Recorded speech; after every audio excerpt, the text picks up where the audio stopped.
WaterStep saves lives with safe water. Our goal is to see the day when no one has to drink unsafe water. WaterStep's a nonprofit based in Louisville, Kentucky, and we've helped to serve over 46 million gallons of safe water to over 30 countries throughout our water purification units, our hand pump repair, and our health and hygiene education.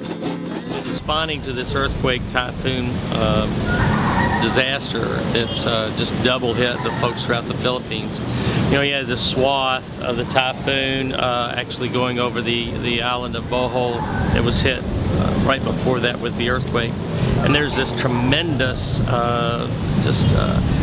wake of death and destruction and loss of property, loss of livelihood. The fishing community is just shot on a lot of these islands, as well as any type of farming.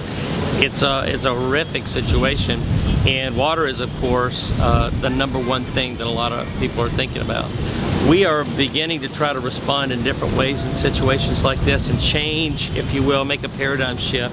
You've got bottled water that comes into the situation, is poured into these situations. It's expensive, it's difficult to distribute, and then you've got a large waste issue. You've got expensive, more expensive reverse osmosis systems that take people with technical skills and history to utilize those. Those are both important. But these types of technologies that we're talking about at WaterStep are incredibly powerful, and we're seeing that. So we trained probably 150 people.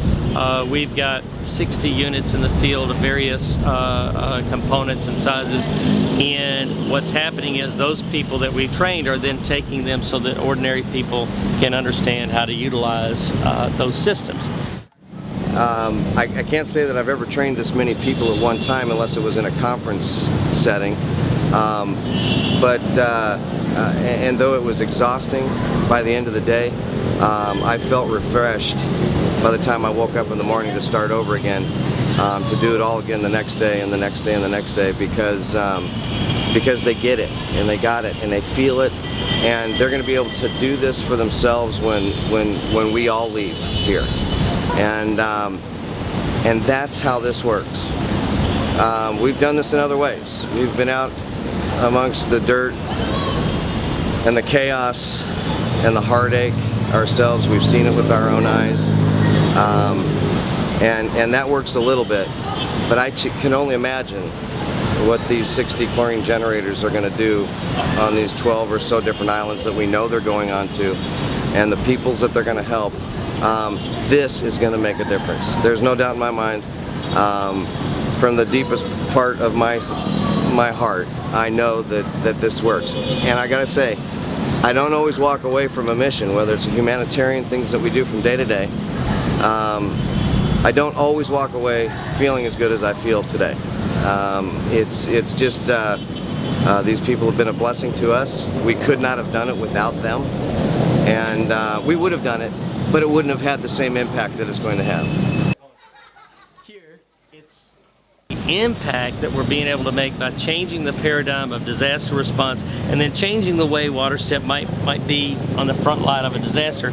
These people are experienced in these areas. They're nestled in these communities. They know the people.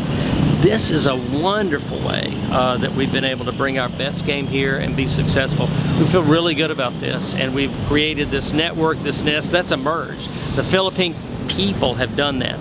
We haven't done anything with that. They're like, we need a Facebook page. We got to start putting information out there about these installations. We got to get the stories out there. We want pictures, and we're going to teach each other better and better ways to make this sustainable. That's all happened here, and oh my gosh, what a great way to be able to be effective here. It's a humbling and amazing thing for me as a person to be a part of, but for WaterStep, wow, this has just been a blessing. And as a result, more people are going to be impacted, and something divine has happened in the midst of what we're doing, and I invite you to take a look at that.